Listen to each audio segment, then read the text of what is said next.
Hello, hello, what's up? Um, just taking a peek at loads. I'll try to okay, what am I gonna go over? I'm gonna look at the load board a little bit. I'm not really looking for a load to come out yet. I'm not done with home time. I'm not sure exactly when I'm gonna get out of home time, and I'll explain why in a minute. But I like to keep an eye on the load board at all times to kind of see what the rates are doing. So almost every day I look at the load board, even if I'm not planning on pulling a load, just so I can keep up with it. So, let's see, we'll talk about what I've been doing the last couple weeks. I think I'm on roughly day 10 of home time. And, yeah, we'll just talk about, and of course, some just general rambling, how that goes. So, what we're looking at is every load over $1,500 or $1,500 or more within 250 air miles of Oklahoma City. And this is everything that's pulling up. It's not a good market. It's not a bad market. It's a mediocre market. There are some decent loads. I wouldn't be frothing at the mouth on any one of these loads. I wouldn't be like, oh my god, like there's no load on there that's making me sit here and think, man, can I get ready and be out of my house by tomorrow to pick this load up? There's not any of those loads on here. There's not like a $4,000 or $5,000 load on here. So yeah, there's and I've looked at a couple places. The loads are okay. We're coming off of a holiday weekend, and you have different types of holidays. Now, let me clarify something. I have only been an owner operator for about 3 months. I have not yet been through the late season holidays. So part of this is guesstimation and assumption on my part. But that guesstimation and assumption is this: there's a difference between Labor Day, July 4th, those holidays versus like Thanksgiving and Christmas. I expect that Thanksgiving and Christmas are going to be really busy weeks for trucking, lots of loads, tons of freight moving at really good rates. So the end of year holidays are probably really good holidays to be driving truck on, like the November, December holidays. But like your July 4th weekend, your Labor Day weekend, those are getting drunk at the lake week. That's like what those holidays are. That's not a whole lot of I'm sure that people are selling more hot dogs than normal, more beer than normal, more barbecue grills than normal, more suntan lotion than normal, stuff like that. But I don't think that they're the boom to the economy that like Christmas shopping is. So Thanksgiving really kicks off the Christmas shopping, and you're gonna, freight is most likely going to start picking up before then to start getting it all into the stores in preparation for that Christmas shopping. And then Thanksgiving is when sales start exploding. So holidays outside of the Christmas holiday season are not good for trucking from what I've seen so far. As you go into the holiday, like the end of the week before the holiday,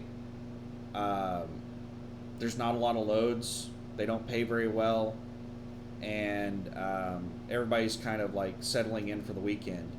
And then, like on this holiday weekend, just on weekends in general, brokers work like 8 to 5 Monday through Friday. Now, there are exceptions to the rule. There are brokers that post loads on the weekends. There are brokers that post loads at night. But the majority of brokers are 8 to 5 Monday through Friday, and they work like banking hours. So if there's a Labor Day or a July 4th, they're taking that day off. So there aren't any new loads being posted. So there aren't a whole lot of new loads being posted on the weekends. There were hardly any loads posted on Monday because it was a holiday. So by the time you get to the end of the weekend or the end of that holiday, every little load that's even worth pulling has been picked out. People have snagged everything up. I think there were 3 or 4 loads total in the Oklahoma City, Tulsa area. I think there were like 2 or 3 loads left Monday night that nobody had picked up. And then you have all of these drivers coming off the holiday, just sitting there waiting for these loads to come in on Tuesday whenever the holiday's over, and the brokers come back on and they're posting loads, and they're just snagging everything up as soon as it comes up. So it's I think we're still recovering from the holiday. There's still not much of any good loads. I haven't been sitting here refreshing the load board all day long to see if there have been good loads, that people have just been snagging them up as soon as they pop.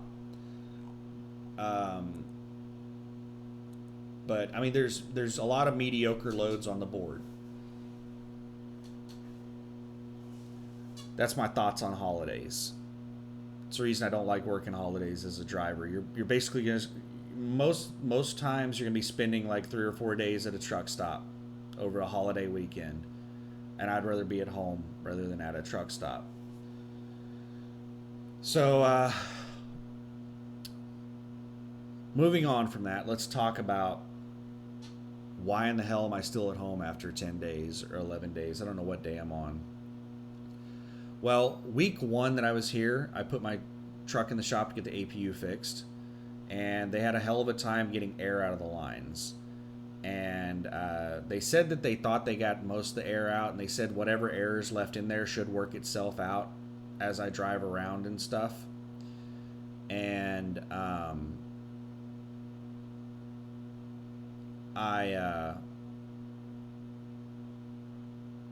I haven't really had an opportunity to run the APU too terribly much since then. I ran it for 13 hours that night, and it ran all 13 hours.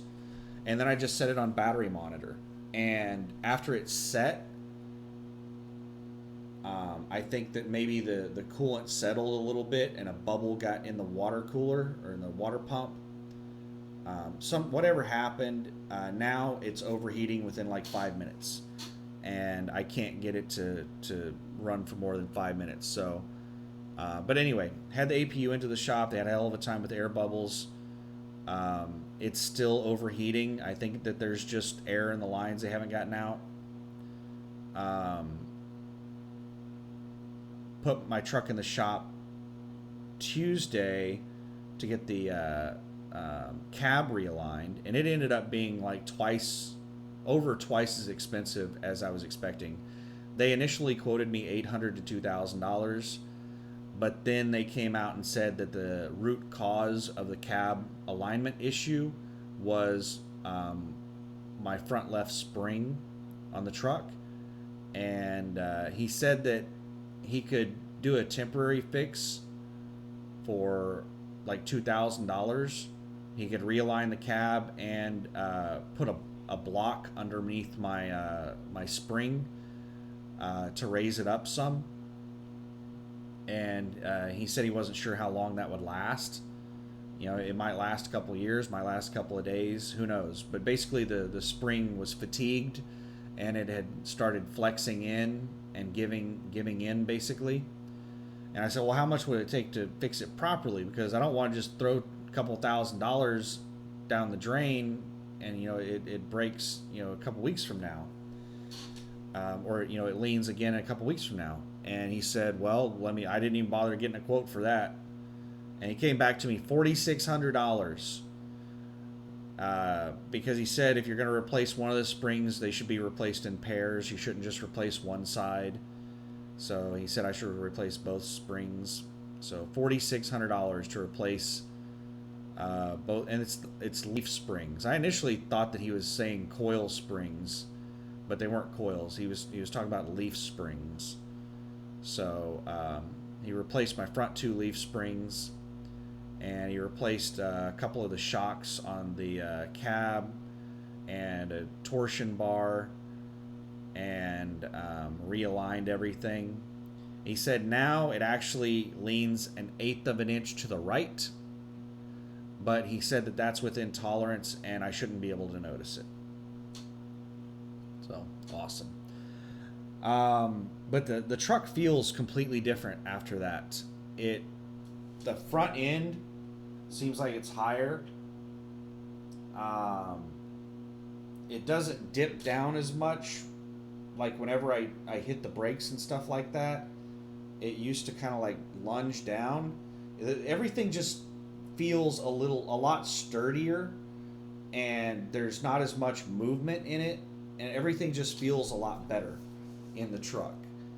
I don't really know how to describe it. And also, it could just be my imagination, and I only drove the truck for like 20-30 minutes just to get it from the shop back to my house. But it seemed like the ABS wasn't kicking in as much. The entire time I've owned the truck, especially when I'm bobtail, when I press the brakes to come to a stop, it seems like the ABS is kicking in like crazy. And it didn't seem like that.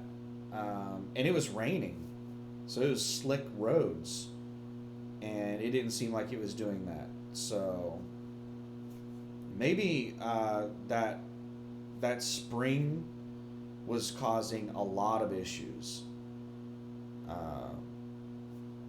But hey, I'm glad it was fixed. It was a lot of money, $4,600. Oh my God. I spent $800 on the APU repair, $4,600 on the cab realignment. That's $5,400 I've spent in about a week on getting shit fixed on the truck. And I have an appointment tomorrow at 10 a.m. to take it back to the APU place, Big Rig Products, to get them to fix the APU. It's like, and they've already spent like 2 hours. They told me that this is the worst air thing that they've ever had to deal with in an APU.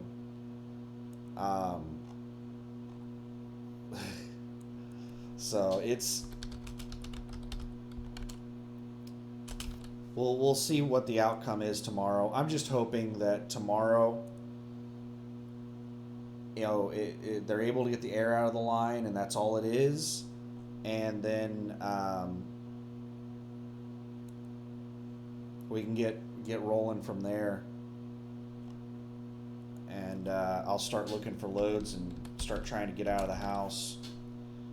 Did you see that? Are you looking at this? I just pulled up the Los Angeles market. There isn't crap in the Los Angeles market. And there's a bunch of $2 a mile shit over there. This is the reason it is incredibly risky to go out west when you're on USA Trucks load board. Because you might sit there and look and see that the Los Angeles market has some amazing loads, and you finally get a load that gets you out there, and you get out there and it's this shit. It's $2 a mile loads for the most part. I mean, there are some that are better than $2 a mile, but there aren't any unicorn loads in the LA market right now. There's not even anything remotely close to a unicorn load. And this load right here, I keep seeing this load on here, this short little run that pays $1,500 to go like 60 miles. I'm going to tell you right now, the broker has a note on here saying some crap about you cannot arrive more than 15 minutes early, and it's on a performance improvement plan, and it's hazmat. Yeah,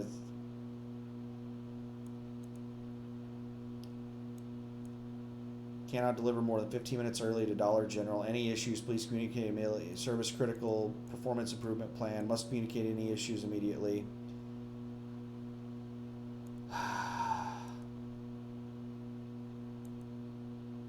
I don't know if he's moving these loads. I don't know if anybody's picking these loads up. Do I want to deal with that drama? 15 minutes? You have to arrive in a 15-minute window. So if you're a minute late, you're late. if you're more than 15 minutes early, you're too early. Like, you can't win. It takes an hour to get checked in at some of these fucking places. How do they expect us to arrive in a 15-minute window? That's just stupid. That pisses me off to see stupid shit like that. To see dumb crap like that, and to see really ridiculous rates. Like, there's all kinds of stuff on the load board that I see that pisses me off. All right, let's check out the Tracy market. See if Northern California is better than Southern California right now. Because there was a Tracy load on there that paid decent. Not great, but decent. So you can grab that Tracy load and head up to Northern California. I mean, if you're just desperate to get across the country over to Georgia or West Virginia, they got a couple of big loads. They don't pay that good. I would much rather, well, no, I don't want to go to Washington. Screw that crap. And what's with this asshole putting -1 miles on a load? Just trying to get his load to show up at the top of a list or something for rate per mile? Who is this jackass broker? Going to a Safeway. Yay.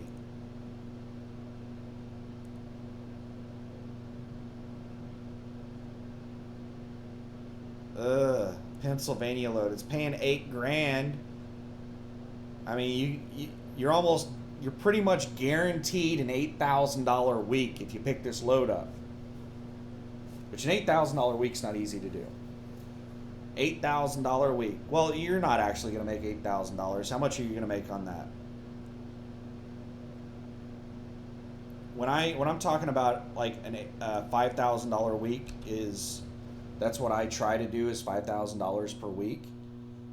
That is how much I make, and that $8,000 is not what I make on that load. So let's see what I make on that load. I make $54.71.85, and that's a guesstimate because they're doing breakthrough fuel because they're cheap bastards. So it would be a $5,000 week, a $5,400 week, and it takes 6 days. That load is scheduled from the 14th through the 20th. So it's going to take your whole damn week for $5,400. So a pretty solid week. $5,400 is a solid week.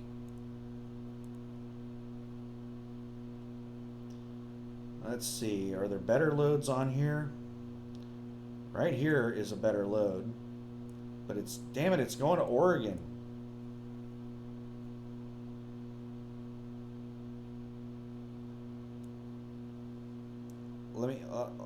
I'm not going to bother switching over to the spreadsheet. I'll just tell you. I'm just going to compare those two loads. So the Oregon load is 717 miles. It is a 1-day load. 1-day load. It's only taking up 1 day of your time. You still have the rest of the week to make money. And you're going to make $2,200 on that. Your rate per mile is $3.10 per mile. The other one that's going from Modesto over to Pennsylvania that paid $8,000, you actually made, let me flip it over there. You make $5,400, $5,471 on that load, and it pays $1.96 per mile. $1.96 a mile versus $3.10 a mile. So of those two loads, the Oregon load is much better, especially if you can find a load out of Oregon, which Oregon's real hit or miss as well. But if you just want to get over to the eastern side of the country, there are loads to do that.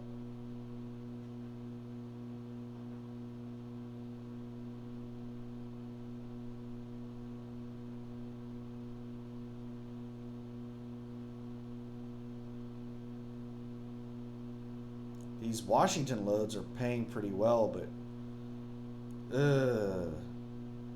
getting up into Washington on USA Trucks load board. Washington has tons of loads, but it's short little shit shuttling trailers around in Washington. Let's go look at it. Let's go look at Kent, Washington. 250 miles of Kent, Washington.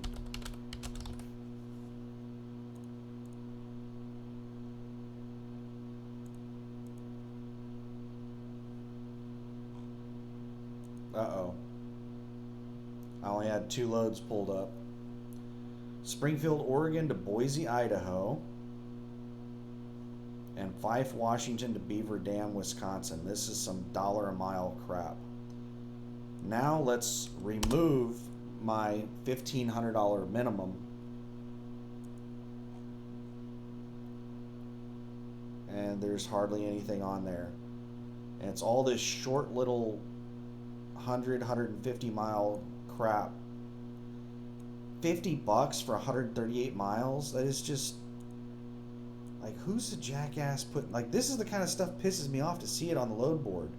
Convoy pilot driver. Do not remove the seal for any reason. Seal should only be removed by receiver. If seal is removed, it will result in claim. Convoy pilot driver.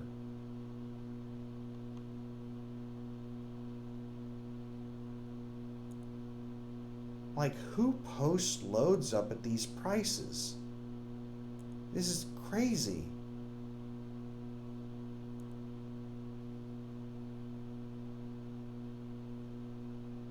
What am I missing here? Like, does this dumbass broker really expect people to move this freight for $50? $50 fucking dollars? It would cost me more in fuel.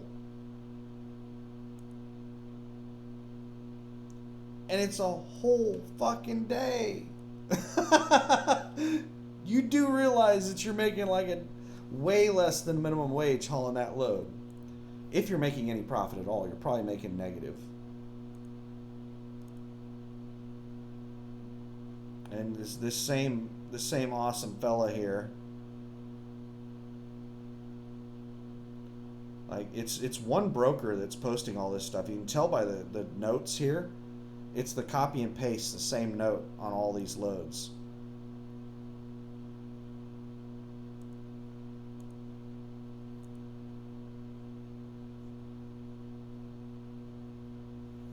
What it might be is this broker just puts up, because he put Convoy on there. Convoy, he may be talking about the load board, the Convoy load board. Maybe he's posting this shit to several load boards at once and not changing it for each load board. And Convoy has a bid offer system. So maybe he's just putting in really super low offers and he's just completely relying on people to just bid up the loads. And maybe he doesn't realize that over here at USA Truck I don't have the ability to do a bid. And for special assholes like this, I would bid like, you know, I'll haul that for this asshole for like $25,000. That's the friend rate for certain kinds of jackasses like this. Pisses me off to see loads like that. It's a waste of everybody's time. All right, what we got here? What one more market, and then I'll rant about something. All right. Atlanta or Chicago? Atlanta or Chicago? Atlanta or Chicago?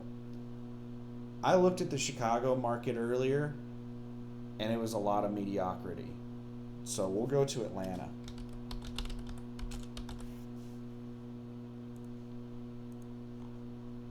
Let's go back to a minimum of 1,500.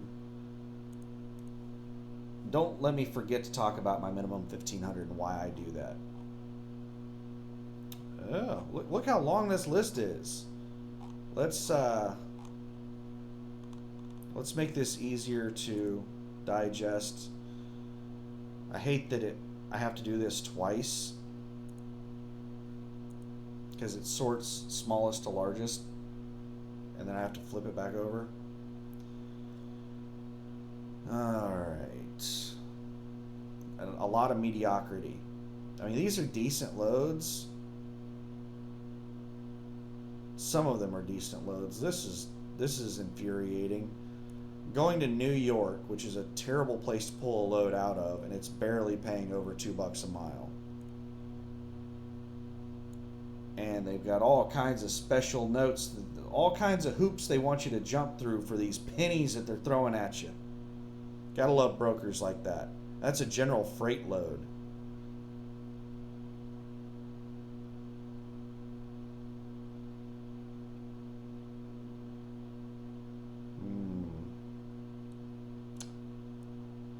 It's like $3.50 a mile. Oh my God, it's going up into the Pennsylvania market. It's a crappy market to pull out of. Another Pennsylvania load.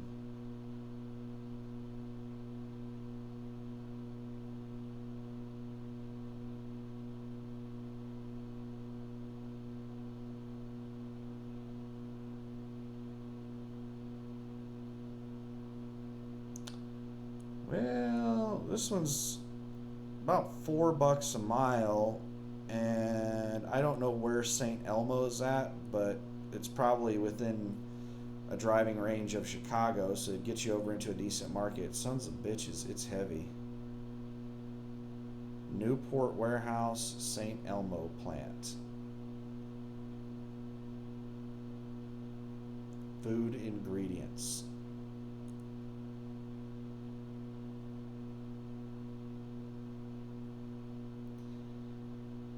Yeah, it's just, ugh. I mean, yeah, you can make some money out here on these loads, but these are not really. These aren't good loads. It's a lot of mediocre loads. This one is a decent paying load, but it's going to a terrible market. Let's go look at Aberdeen, Maryland. I said I was only going to do one more, but we're going to do plus one. We're going to look at this Pennsylvania, this Baltimore, the Pittsburgh, Maryland, New York, and I'll show you why I think it's bad. Now, there are occasionally good loads, but they're very rare. Most of the loads in this area that pay worth a damn just have you running circles in this area. It's shit going deeper into the Northeast.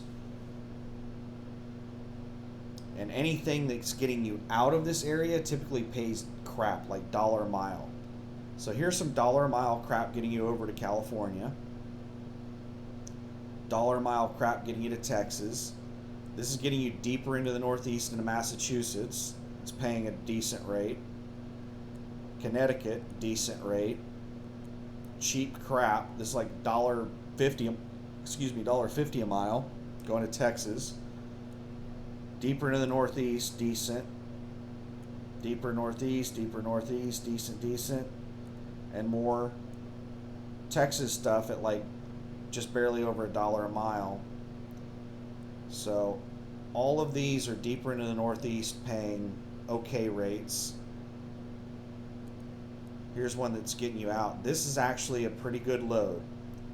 So for the Pennsylvania area, this is one of those, this is like a unicorn load for the Pennsylvania area. It's getting you out of the Northeast. It's getting you down to North Carolina.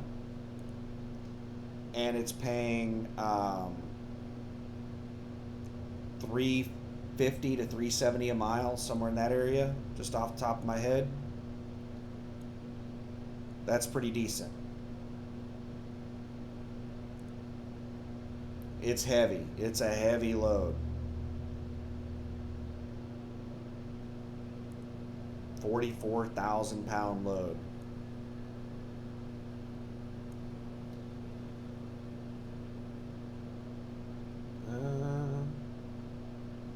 And it looks like you're gonna have to set on the damn thing.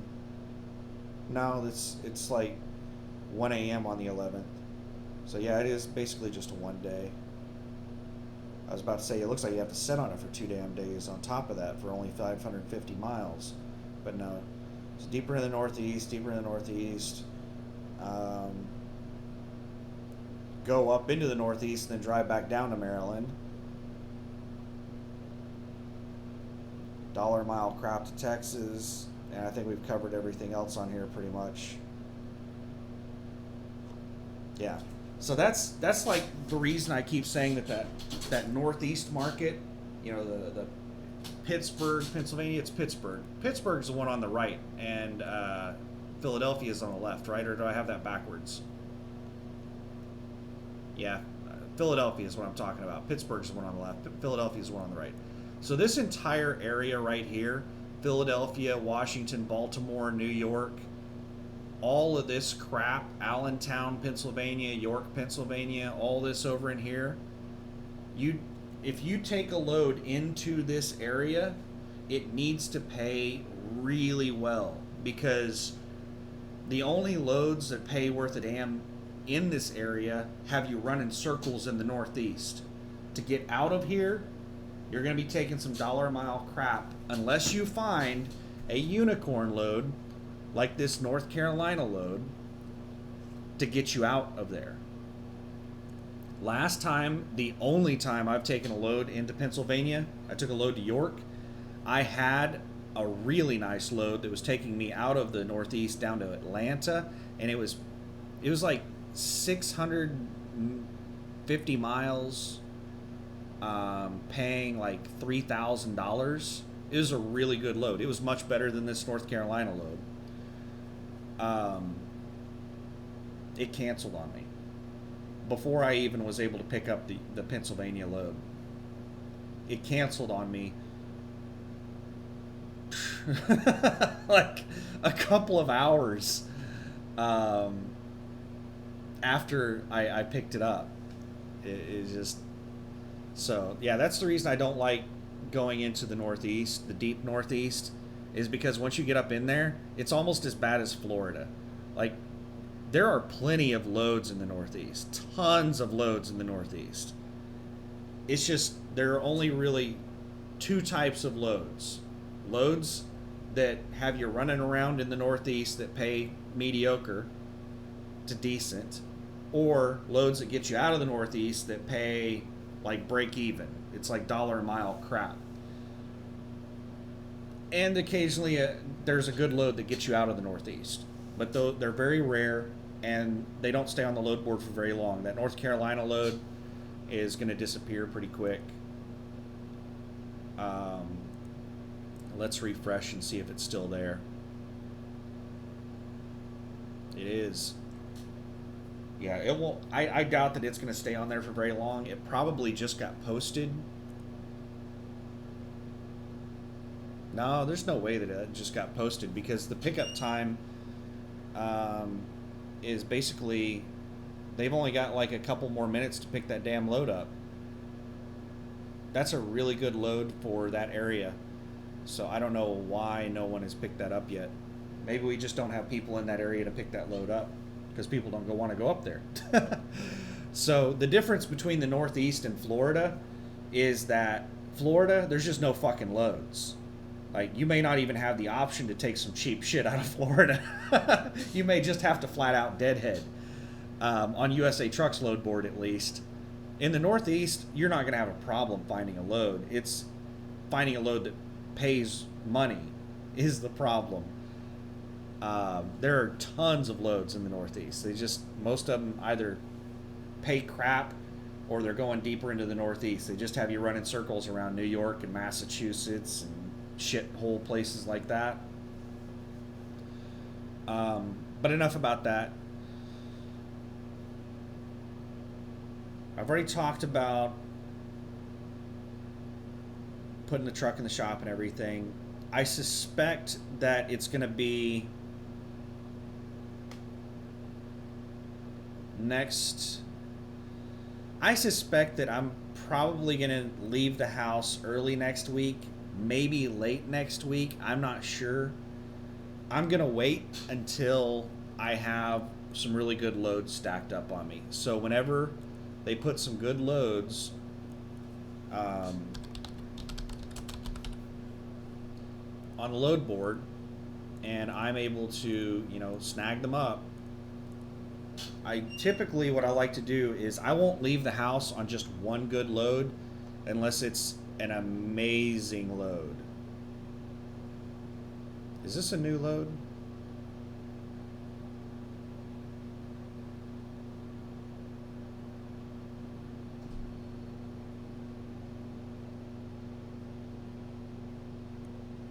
Roanoke to Victoria, Texas.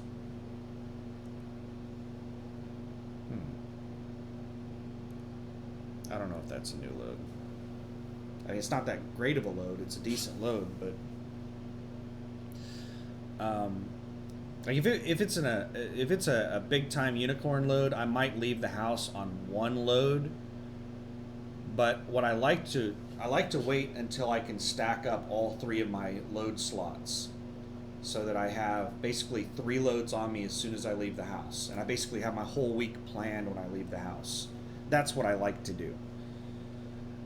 Um, that way, I'm real giddy. I'm super excited about. Oh my goodness! Like the last time I left the house when I had what was it? I had 3 loads on me. The first one, we'll talk about what it paid me, not what the load paid.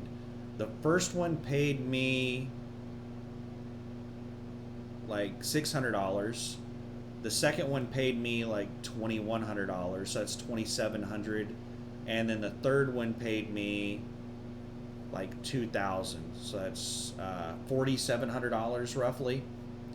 3 loads, and I started Sunday around noon, and my third load was going to deliver on Wednesday, so I still had Thursday, Friday, and Saturday, and I'm at $4,700 for the week, and I still have 3 days left. I was easily going to crack $6,000 on the week, but that all got screwed because load number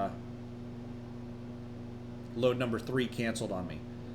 So the first load was Oklahoma City to Ochalata, basically North Tulsa, and then I deadheaded a couple hundred miles from there to Springfield, Missouri, picked up a load going to York, Pennsylvania, and then I got stuck in York, Pennsylvania for a couple of days waiting on a load.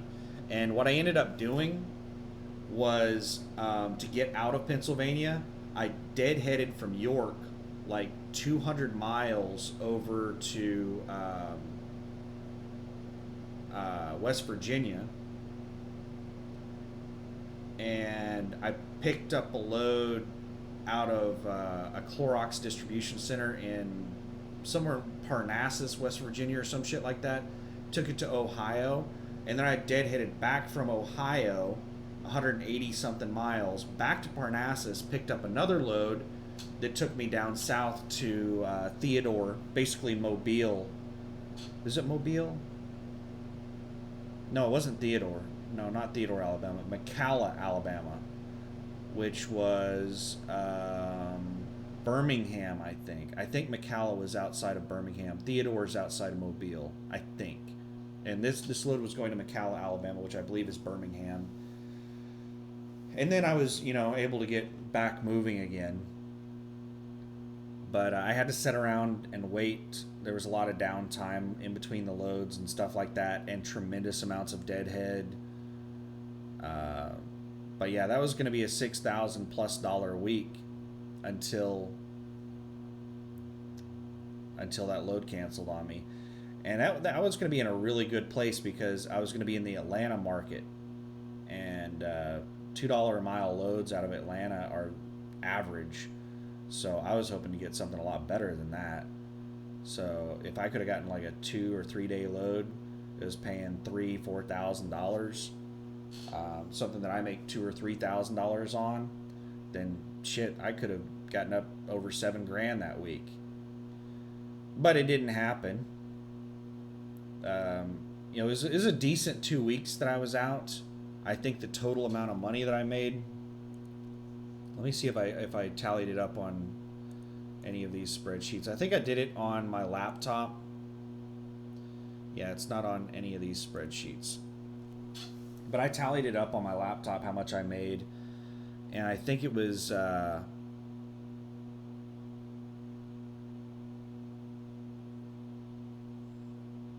after expenses, it was somewhere in the area of $7,000.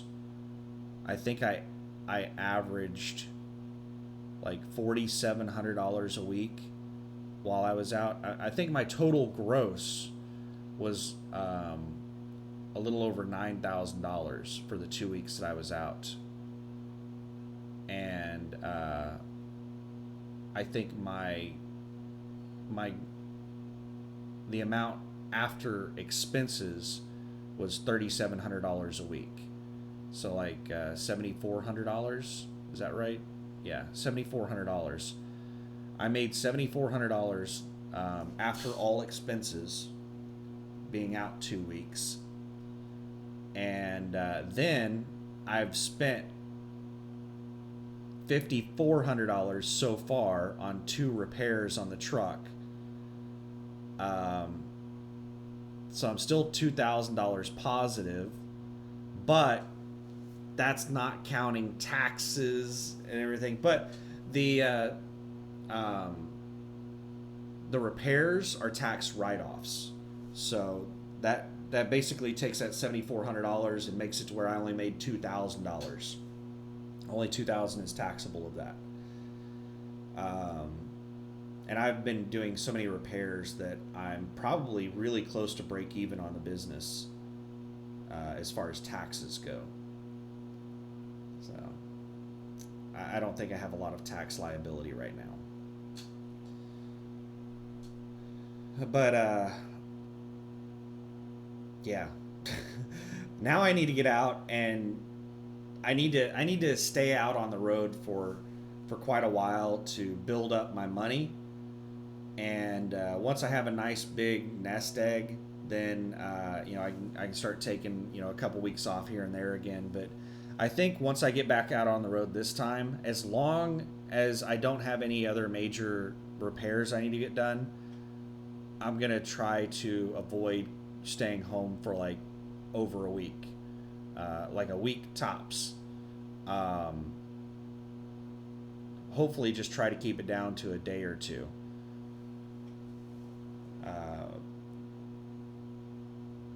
But no promises. I'll do whatever I feel like. That's one of the big reasons I became an owner operator, so that I can do whatever in the hell I want.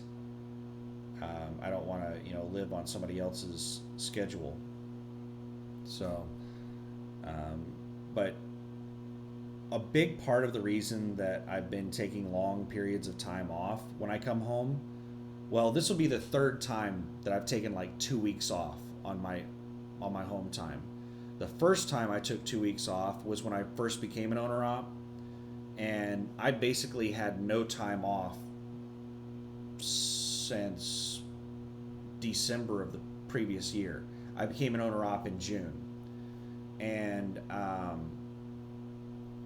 I basically quit my job in January, and quit my job on like Friday, started CDL school on Monday, and as soon as I completed CDL school on like Friday, and I started orientation with USA Truck on Monday, and when I got my own truck, I had like a 3-day weekend at my house when I got my own truck. That was crazy. That was awesome to have 3 days off.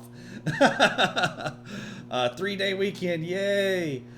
And then the entire time I was a company driver for approximately 3 months, I basically did 34-hour restarts at home. There were a couple of weeks that I didn't get any home time. I had to do a 34 on the road. And so I didn't really have much of any time off. So once I got my own truck and I became an owner operator, I immediately took like 2 weeks off. And then the next time I did home time, I took like 2 weeks off to get work done on the truck. And then the next time I took home time, which is this time, I took like 2 weeks off to get work done on the truck. So I'm hoping that for the most part, I'm going to have all the major stuff that I need to be done, that I need to get done. I'm going to have it all done. And I'm not going to like be trying to schedule all kinds of stuff, because tomorrow's going to be the third time I've had my truck in the shop since I've been home. It's going into the shop again, in case I didn't say it, because this is like the second time I've done this video. So I can't remember if I said it or not. I have a 10 a.m. appointment tomorrow at the APU Big Rig Products to get them. Hopefully it's just air in the lines. But it's overheating really bad. It's having difficulty starting. It's no bueno. So we'll I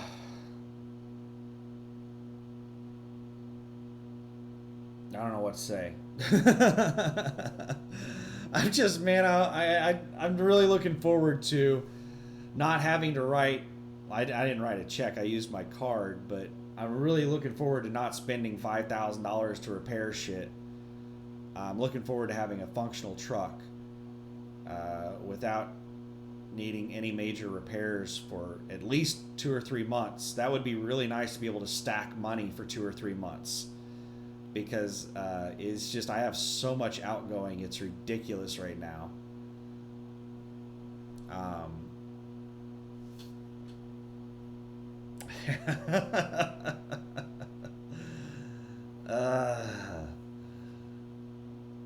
Yeah, I'm not sure. I don't know what the hell to do. I just got to get out there and make some money. You know, the great thing about being an owner-operator is that I can recoup that $5,000-$6,000 that I'm spending right now on all these repairs. I can recoup that pretty quick. I can get that money back in a couple of weeks. So, not a big deal. My expenses are pretty damn low. I don't have a whole lot of extra costs.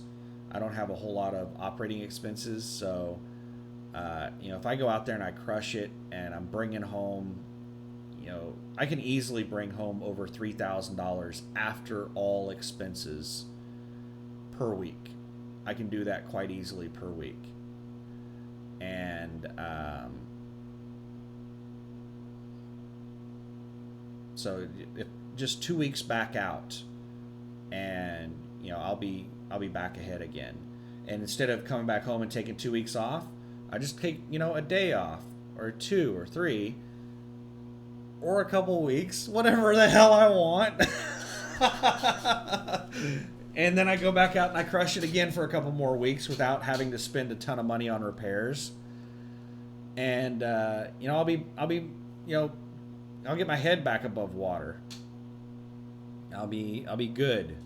Things will be nice. Trying to be optimistic here. It's not easy. When somebody tells you, yeah, it'll be $4,600. It's just, I don't really, if you haven't been in that position, I can't really describe how deflating that moment is whenever somebody tells you that the bill is $4,600. I don't know if that's the largest bill that I've ever had on anything. I can't remember. I can't think of a bill that I've had bigger than that off the top of my head. There may be one, but I can't. No, I take it back. I do. I have had a bill larger than that. I've written a check to the IRS for $9,000. I think that's the biggest payment I've ever made to anything. And it's because I went tax exempt on a year. And the payroll department messaged me after that year, and they said, in order for you to do tax exempt again, you have to show us paperwork proving that you're tax exempt. I was like, what does it matter? Like, the IRS and I are going to be kosher at the end of the year, and I'm willing to pay the $100 penalty to keep my money throughout the year instead of prepaying my taxes. But no, they came up with a new policy. I'm guessing it had something to do with me. But I didn't completely, even filing tax exempt, it wasn't like $9,000 was by no means all the taxes that I paid.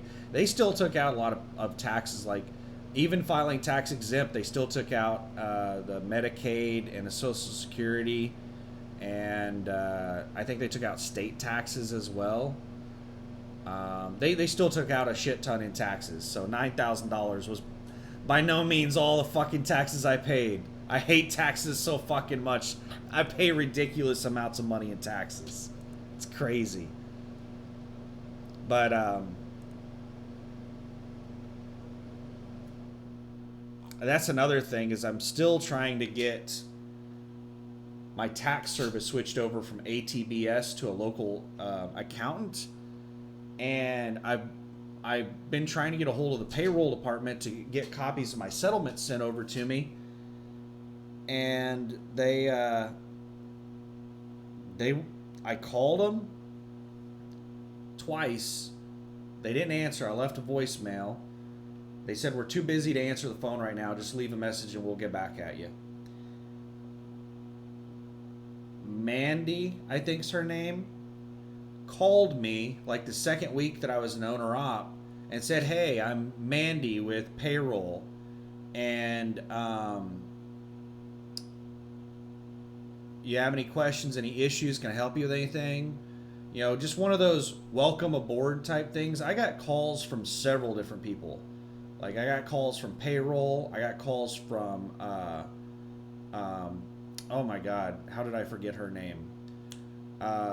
She's not a recruiter. She's like the onboarding person with the lease. I forgot. Oh my God, I can't believe that's so embarrassing. I forgot her name. Christina. I think Christina. Christina called me to check on me.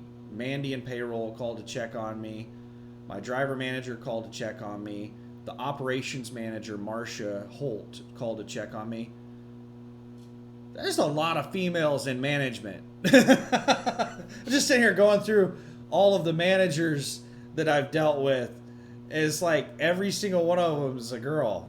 That's,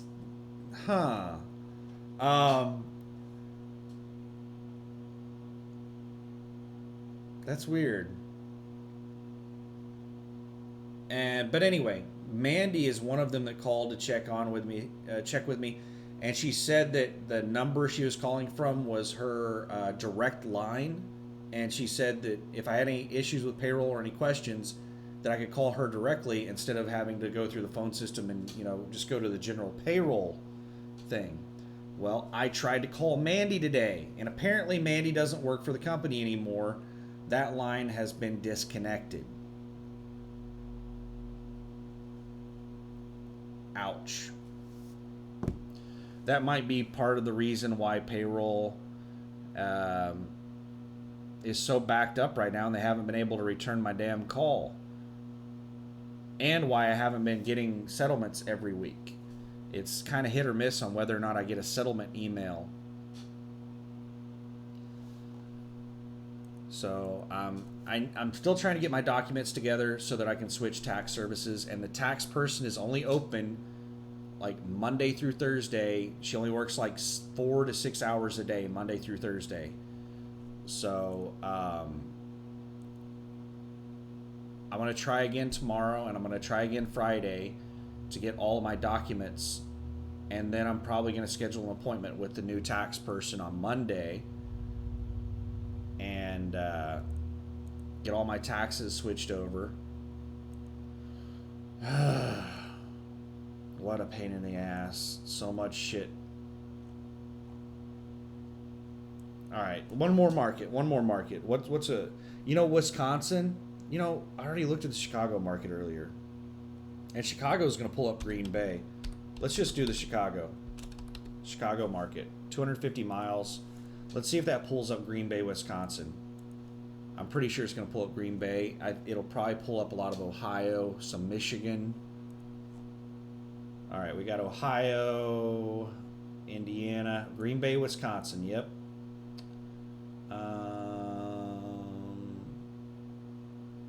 Michigan, Grand Rapids, Michigan.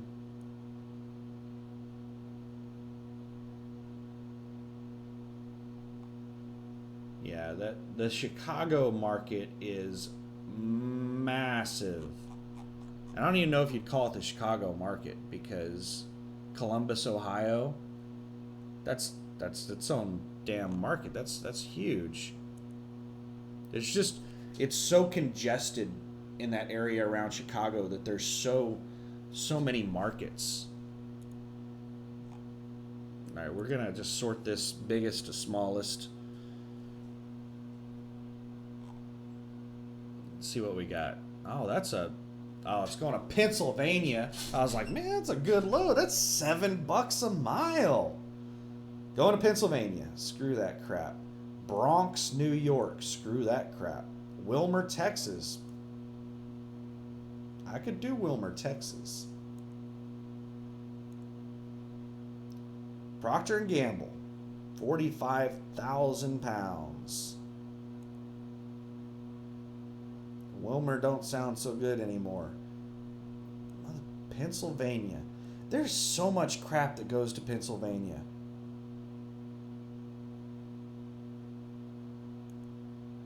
I would still probably take that Wilmer, Texas. And I might look and see. Oh, Chewy.com. Let's see if Hannah's notes on here.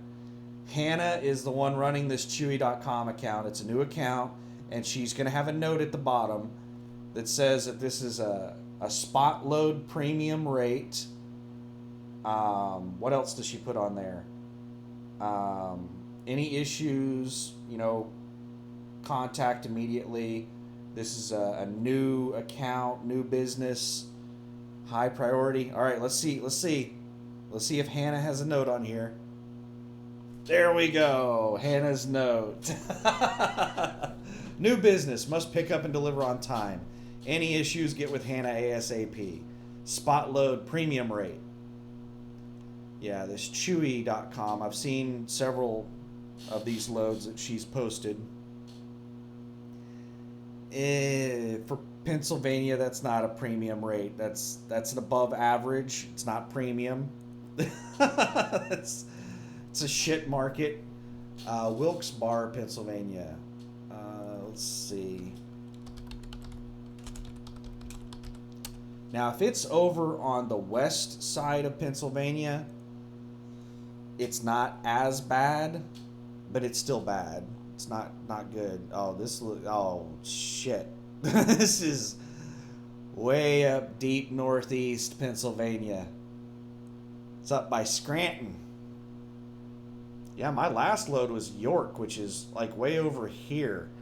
And that was a pain in the ass to get out of. No parking up here. Like, it's just very trucker unfriendly up here in the Northeast.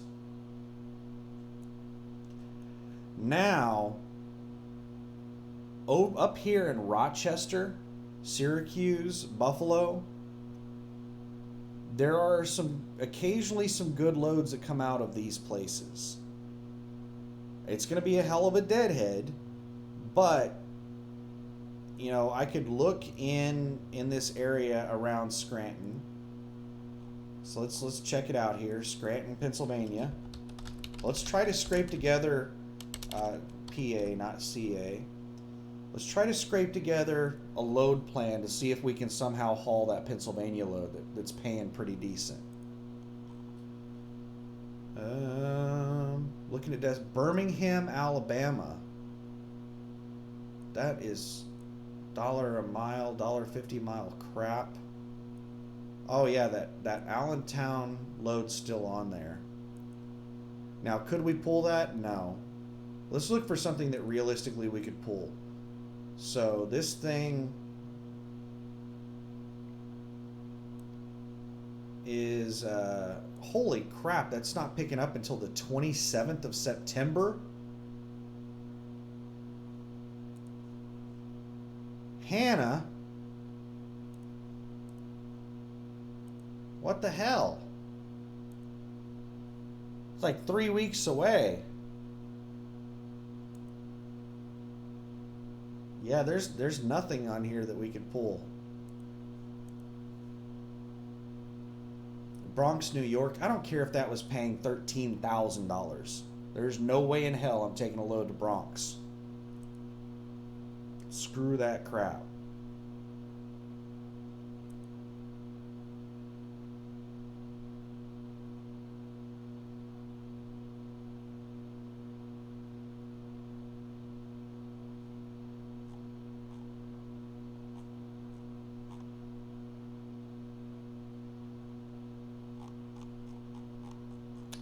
But what I was going to say earlier is the $1,500 thing. What's the story behind that? So when I first started as an owner-op at USA Truck, I was doing searches with a minimum of $500. And that would get me a shortened list, a fairly short number of loads, not a lot of loads. When I first started as an owner-op, there were not a lot of loads that were paying over $1,000.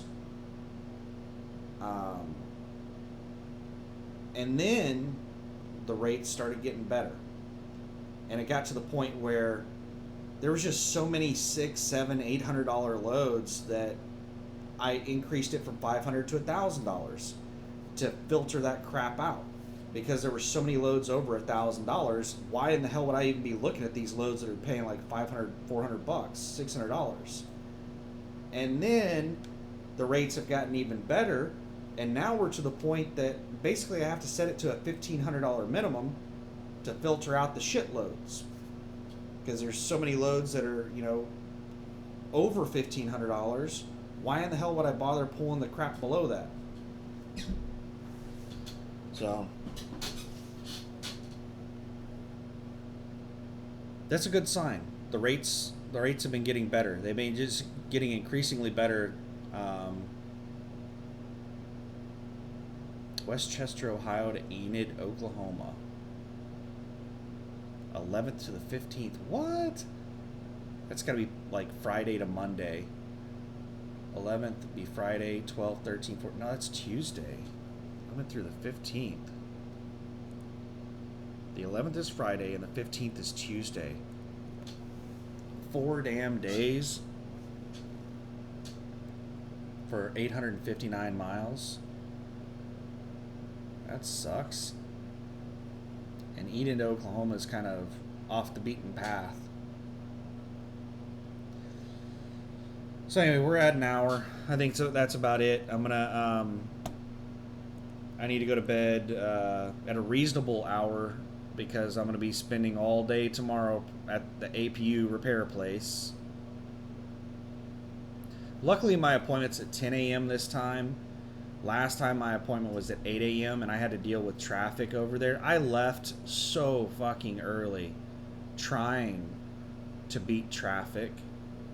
They opened at 8 a.m. I was supposed to be there roughly by 8:30. They said it takes them a while to get going, so they said we won't start working on your truck till probably 8:30. But I wanted to beat traffic, so I left my house at 6 a.m. 2.5 hours early, because traffic really starts picking up at about 7:15 a.m.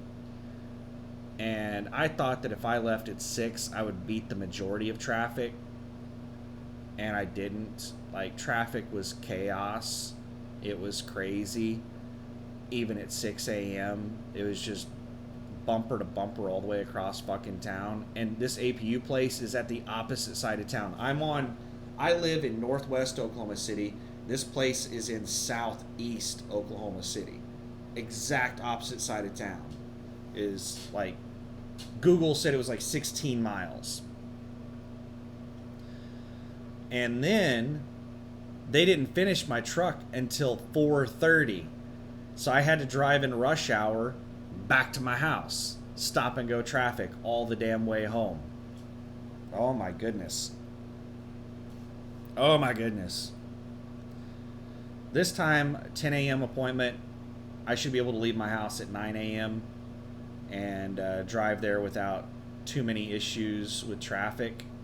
And then hopefully, I'm only there for an hour or two, and I can turn right around and come back and not have to deal with rush hour traffic again. We'll see. We'll see. I wish I could just drive my damn personal vehicle over there. I have a really nice sports car. It's it's a lot easier to drive in traffic. Um, but that wouldn't help me to get that thing over there. I need the truck over there to get the APU fixed. I wish there was some way that I wish I knew how to, get the air out of the system. But they have this hose that they plug into it, and then they open up a valve, and they drain the thing out right there. I don't know. But anyway, that's it for the video. That's basically just an update of what's going on with me.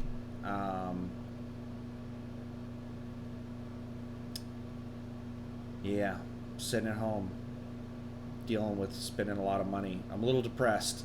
I'm really bummed out about how much money I'm spending, but I'm really looking forward to having my truck in tip-top shape, everything being functional, hitting the road, and rolling on. The only other major repair after this is going to be that sensor, and that's going to set me back about $1,500 to $2,000, and I'll get that repaired on the road. It shouldn't take. It should just be a thing where whenever I have some downtime and I'm near a dealer, they can just get to me same day and get that sensor replaced. So, anyway, thanks for watching. Have a good one. Bye.